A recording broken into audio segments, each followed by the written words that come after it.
থেকে ভিউটা দেখেছিলাম, এবার নিচ থেকে ভিউটা দেখো, দারুণ লাগছে। এখানে তো আমি নামবো, কিছু করার নেই।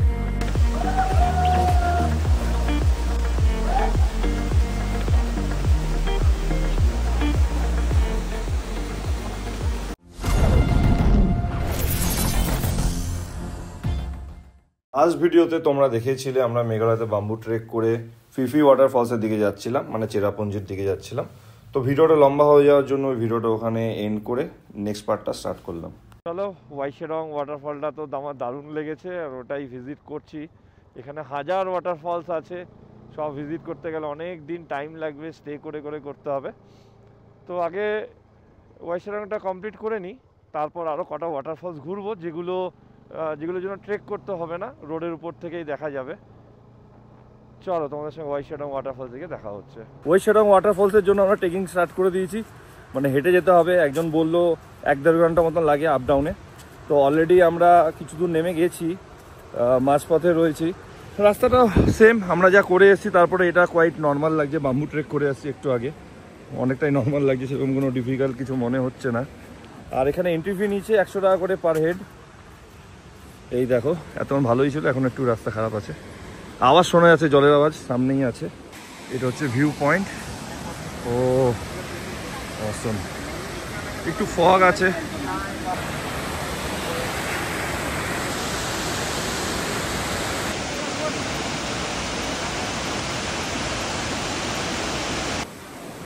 ওই বাম্বু ট্রেকটা অনেক বেটার ছিল, একদম ন্যারো প্লেস।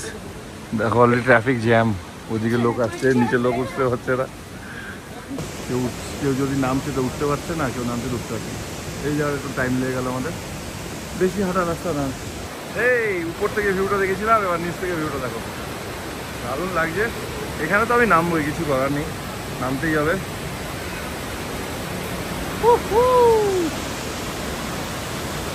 এটা বেশি কোনো ট্রেক ছিল না, ওই 15-20 মিনিট নামতে লাগলো। ব্যাপক ভিউ, ওখানে নামবো তো অবশ্যই।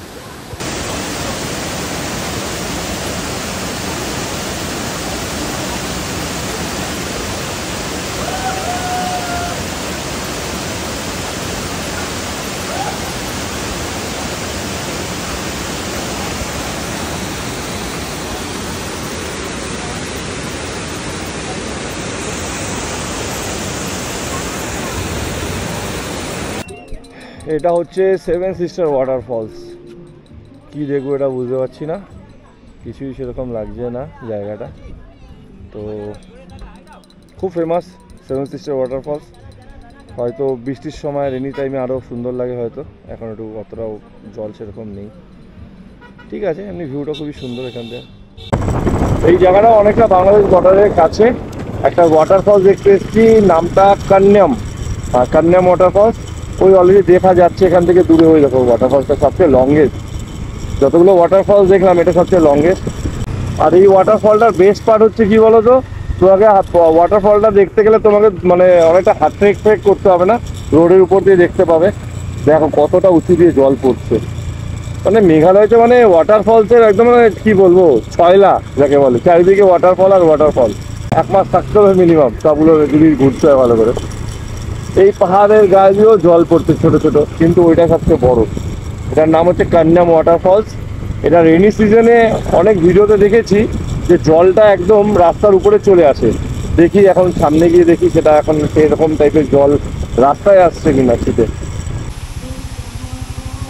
এই দেখো ওয়াটারফলসটা, এটা রেনি টাইমে যখন জল অনেক বেশি থাকে তখন পুরো জলগুলো রাস্তার এই সাইডে চলে আসে।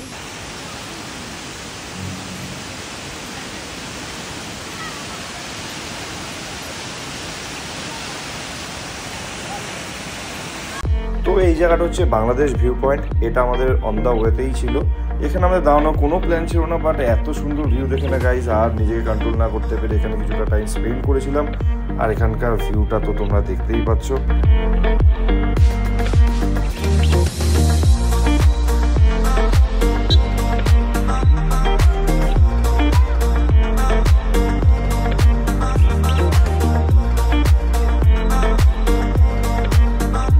এখন শিলংয়ে ভাই যাওয়ার সময় ট্রাফিক পেয়েছিলাম, আসার সময় ট্রাফিক পাচ্ছি, ভালো ট্রাফিক। মানে কোনো রুলস ফুলস নেই, আছে ট্রাফিক কিন্তু কোনো কীভাবে অর্গানাইজ করছে জানি না। এত গাড়ি কোথা দিয়ে আসছে আর এত জ্যাম, বাপরে বাপ, মাথা খারাপ হয়ে যাচ্ছে, এত জ্যাম। এইটা যেটা দেখছো এটা না পিছনে ফেলে এসেছি, তখন ভিডিওটা চালু করিনি। তোমরা যখন রাইডে আসবে শিলংয়ে তখন বুঝতে পারবে।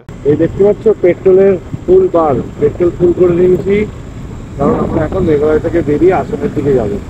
সব থেকে কম পেট্রোল প্রাইস আসামে, মেঘালয়তে আছে, আসামে একটু বেশি আছে। 18 ঘন্টা দেখাচ্ছে। তো গাইজ আমরা এখন আছি নলবাড়িতে। তো কালকে রাত্রিবেলা নলবাড়িতে আমরা স্টে করেছিলাম। নলবাড়ি হচ্ছে গুয়াহাটি থেকে আরও 70-80 কিলোমিটার দূরে। তো ছোটো হাইওয়ে থেকে আমাদের একটু ভিতরে আসতে হয়েছে, দেখতে পারো ম্যাপে। এসবি লজ নলবাড়িতে কালকে রাত্রে আমরা ছিলাম। তো চলো, এখন 18 ঘন্টা দেখাচ্ছে আমার লোকেশন, 18 ঘন্টা 49, মানে ধর 18 ঘন্টাই, 18 ঘন্টা দেখাচ্ছে। আর এখন টাইম হচ্ছে সকালবেলা 12টা বাজতে 15, 11:45। কারণ আমরা এখানে পৌঁছেছিলাম অ্যারাউন্ড 1:30 2 এরকম টাইম। একটা এক্স্যাক্ট মর্নিং খুব টায়ার্ড ছিলাম, রাত্রিবেলা অন্য কিছু পাচ্ছিলাম না, তো আর ভিডিও কিছু বানাইনি। বাইকের কিছু কাজগুলো ছিল সেগুলো করে নিলাম, করে এখন ব্রেকফাস্টও করা হয়নি। এখানে ব্রেকফাস্টে সেরকম কোনো অপশান নেই, পাশে যে দোকানটা পেলাম ওখানেই, তো এখানে যা পেয়েছি পাশের দোকানেই খেয়ে নিচ্ছি, কারণ লেট হয়ে যাবে যে এখন অন্য কোনো জায়গায় আবার দাঁড়াই বা ভালো দোকান খুঁজতে যাই। এখনও 17 ঘন্টা 18 ঘন্টার জার্নি বাকি আছে, আর এখন বাজে 12:20। এমন সময় বৃষ্টিটা নামলো আর দাঁড়ানোর জায়গা পাইনি, পুরো ভিজে গেছি। আর এরকম ওয়েদারে দাঁড়িয়ে লাভও নেই যে বৃষ্টির কমার অপেক্ষায়, কারণ যখন তখন বৃষ্টি হচ্ছে কমছে এরকম একটা ব্যাপার। তো সামনের রাস্তাটা আমার একটু ভুল হয়ে গেছিলো, বাদিকে যেতে হতো, সেটা সোজা চলে এসেছিলাম। তো বেশি দূর না, জাস্ট একটুখানি আছে। তো যদি না ভিজতাম, দাঁড়ানোর জায়গা পেতাম, তাহলে রেইনকোট পরতাম। যখন ভিজে গেছি আর দাঁড়ানোর জায়গা দরকার নেই, আগে যেতে থাকি। তো এখন আসামেই আছি, ফুল করে নিলাম ট্যাঙ্কিটা, আর কিছুক্ষণের মধ্যে হয়তো ওয়েস্ট বেঙ্গলে ঢুকে যাবো। ওয়েস্ট বেঙ্গল कितना टाइम लगेगा? बॉर्डर वेस्ट बेंगल का बॉर्डर 12-13 কিলোমিটার। তো 12-13 কিলোমিটার পরে ওয়েস্ট বেঙ্গল চলে আসে, তার আগে পেট্রোলটা ফুল করে নিলাম। ওয়েস্ট বেঙ্গলে ঢুকতে পারলাম না, গাড়ির পিছনে যাওয়ার পাঞ্চার।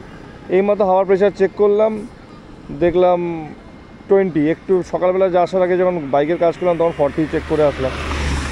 আর এখন বাজে 3:20, আবার বৃষ্টির জন্য দাঁড়ালাম কয়েকবার। এবার বাইকের পিছন চাকায় হাওয়া দিয়ে তো আর লাভ নেই, যে অল্প কিলোমিটার যে চালিয়ে চলে যাবো, পাঞ্চার রিপেয়ার করতেই যাবে। নলবাড়ি থেকে বেরিয়ে 50 কিলোমিটার যেতে না যেতে আমরা প্রচণ্ডভাবে বৃষ্টি পেয়েছি, আর কন্টিনিউ বৃষ্টি পেয়েছি। কিন্তু আমরা দাঁড়াইনি, রেনকোট পরে চালাচ্ছি। রেনকোট থাকা সত্ত্বেও বৃষ্টি মানছে না, পুরো ভিজে গেছিলাম। কেননা আমাদের অনেকটা জার্নি করতে হবে, কলকাতা পৌঁছাতে হবে অলমোস্ট 1000 কিলোমিটার, 18 ঘন্টা মতন আমাদের লেগেছিল। তাই জন্য আমরা দাঁড়াইনি, কন্টিনিউ বৃষ্টিতে চালিয়ে গেছি, আপ টু রায়গঞ্জ অবধি বৃষ্টি পেয়েছি। পুরো অরুণাচল মেঘালয় ঘুরলাম, বাইকে কোনো প্রবলেম নেই, কোনো পাঞ্চার নেই। যেই ওয়েস্ট বেঙ্গলে আসলাম, প্রথম টায়ারের দোকানটা বললো কোনো পাঞ্চার নেই, শুধু হাওয়া কমে গেছে, টিউবলেসটা এরকম হয়। আর এখানে এসে দেখলাম আবার হাওয়া কমে গেছে। এখন শিলিগুড়ি ঢুকতে কিছুক্ষণ বাকি, মাঝখানে রেস্ট নিয়েছিলাম। তো এখন পাঞ্চার একটা পাওয়া গেছে, পাঞ্চারটা রিপেয়ার হবে, তারপর বেরোবো। এই সেই গাড়িটা, এই গাড়িটাকে ফলো করতে করতে আমি এসেছি। এই গাড়িটা দাঁড়িয়েছে, আমিও দাঁড়িয়ে গেলাম। আর পুরো কাদা হয়ে গেছিলাম। এর আগে একটু রোড ভালো আছে, দেখি ওইদিকে বেরাই। এবার অন্য কোনো গাড়ি দেখি, বৃষ্টির মধ্যে তো রাস্তা দেখা যাচ্ছে না। তো অন্য যে গাড়ি যে আছে, গাড়ির পিছনে যে যারা 4 ইন্ডিকেটার, ব্যাকলাইট না 4 ইন্ডিকেটার যে লাইটটা, ওই লাইটটা থেকে বোঝা যাচ্ছে রোডটা, সেই বুঝে আমি চালাচ্ছি। তাহলে মাঝে মাঝে এত গাড়িটা, ভাই 4 ইন্ডিকেটার চালায়, ভাই 4 ইন্ডিকেটার চালায়। সিরিয়াসলি 92, 94, 95 এরকম আমরা তেল ভরেছি লাস্ট কিছুদিন। তো তারপরে যা বেঙ্গলে এসে প্রথম তেল ভরছি 106 টাকা করে লিটার, প্রচণ্ড গায়ে লাগছে। ये जगह कौन सी जगह है भाई? कानकी धाम किशनगंज क्रॉस करके डालखोला आगे। कितना किलोमीटर? 12 किलोमीटर।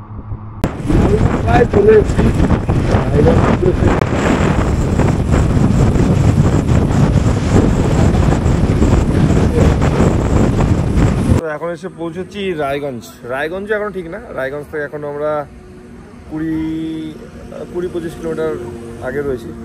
মানে খুব বাজেভাবে মানে রেস্টটা দরকার ছিল। এখন একটু বৃষ্টি থেমেছে। হাতের অবস্থা দেখতে পাচ্ছ, গ্লাভস পরিনি, তা তো হাতের অবস্থা এই। বাইক রয়েছে ওখানে পার্ক, আমি দেখতে পাচ্ছি ওখানে।